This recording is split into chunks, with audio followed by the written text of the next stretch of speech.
సంవత్సరాల తరబడి ఎన్ని మందులు వాడినా మీ మోకాల నొప్పులు తగ్గట్లేదా? ప్రాణ పెయిన్ క్లినిక్ లో అత్యాధునిక చికిత్స. అసలే జీర్ణించుకోలేని పరాజయం, ఆ పైన నమ్ముకున్న నాన్న బ్రాండ్కు దూరం. ఆంధ్రప్రదేశ్ మాజీ ముఖ్యమంత్రి వైసీపీ అధినేత జగన్ను ఇప్పుడు ఈ రెండు సమస్యలు వేధిస్తున్నాయి. వైఎస్ఆర్ బ్రాండ్ను కాపాడుకోవడానికి జగన్ తీవ్రమైన ప్రయత్నం చేస్తున్నట్టు ప్రచారం జరుగుతోంది. ఎప్పుడైతే చెల్లెలు షర్మిల కాంగ్రెస్ పార్టీ పగ్గాలు చేపట్టిందో అప్పటి నుంచే వైఎస్ఆర్ ఫోటోను జగన్కు దూరం చేసే పని మొదలుపెట్టారు. మా నాన్న కాంగ్రెస్, ఆయన అడుగుల్లోనే నా అడుగులు అంటూ ఎన్నికల ప్రచారం చేశారు. ఏ రాజశేఖర రెడ్డి ఫోటోతో జగన్ ప్రజల్లోకి బలంగా వెళ్లారో అదే రాజశేఖర రెడ్డి ఫోటోతో షర్మిల జగన్కు వ్యతిరేకంగా ప్రచారం చేశారు.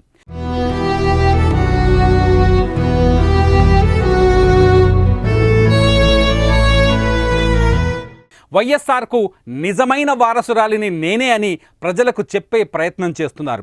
వైఎస్ఆర్ జయంతి సందర్భంగా షర్మిల మరో స్ట్రాంగ్ స్టెప్ తీసుకున్నారు. విజయవాడలో వైఎస్ రాజశేఖర రెడ్డి జయంతి వేడుకలను భారీ ఎత్తున నిర్వహించేందుకు ప్రయత్నిస్తున్నారు. అందుకోసం కాంగ్రెస్ పాలిత రాష్ట్రాల ముఖ్యమంత్రులు, కాంగ్రెస్ పార్టీలో ముఖ్య నాయకులను ఆమె ఆహ్వానించారు. తెలంగాణ ముఖ్యమంత్రి రేవంత్ రెడ్డి కూడా వైఎస్ఆర్ జయంతి వేడుకల్లో పాల్గొంటున్నారు. ఇటు కాంగ్రెస్ అధినేత రాహుల్ గాంధీ కూడా, అగ్రనేత రాహుల్ గాంధీ కూడా వైఎస్ఆర్కు నివాళి అర్పిస్తూ ఓ వీడియో రిలీజ్ చేశారు.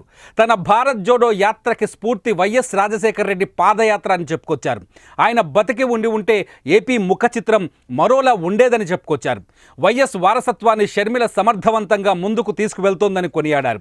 ఇదంతా చూస్తుంటే వైఎస్ఆర్ ఫోటోను సొంతం చేసుకోవడానికి కాంగ్రెస్ పార్టీ తీవ్రంగా ప్రయత్నిస్తోందని అర్థమవుతోంది. ఇదే సమయంలో వైఎస్ఆర్ ఫోటోను జగన్కు దూరం చేయాలని కూడా ఆలోచిస్తున్నట్టు అర్థమవుతోంది. ఇటు జగన్ కూడా ఏపీలో అధికారంలోకి వచ్చిన తర్వాత క్రమంగా వైఎస్ఆర్ బ్రాండ్కి ప్రాధాన్యత తగ్గిస్తూ వచ్చారు. ప్రభుత్వ పథకాలకు క్రమంగా జగన్ పేర్లు పెడుతూ వచ్చారు. ఈ గ్యాప్లోనే షర్మిల ఎంట్రీ ఇవ్వటం, వైఎస్ఆర్ ఎప్పటికీ కాంగ్రెస్ మనిషి అని చెప్పటం, వైఎస్ఆర్ జయంతి వేడుకలను కూడా ఘనంగా నిర్వహించడంతో క్రమంగా జగన్కి ఇది మైనస్గా మారినట్టు చెబుతున్నారు రాజకీయ విశ్లేషకులు. గత ఎన్నికల్లో జగన్కు వ్యతిరేకంగా షర్మిల చేసిన ప్రచారం కూడా ఆయన ఓటమికి ఒక బలమైన కారణం.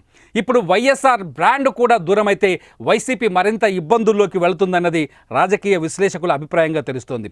ఇదిలా ఉంటే షర్మిలతో సయోధ్యకు జగన్ తీవ్రంగా ప్రయత్నిస్తున్నప్పటికీ అది వర్కౌట్ కావట్లేదని తెలుస్తోంది.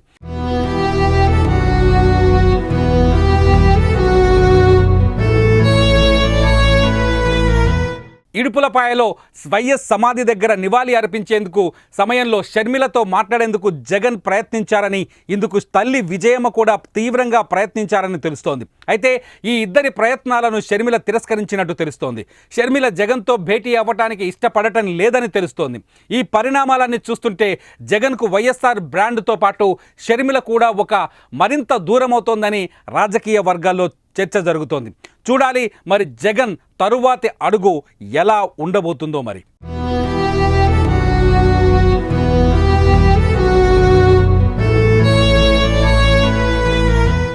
సుమన్ టీవీలో మీ పర్సనల్ అండ్ బిజినెస్ ప్రమోషన్స్ కోసం కింది నెంబర్కి కాంటాక్ట్ చేయండి.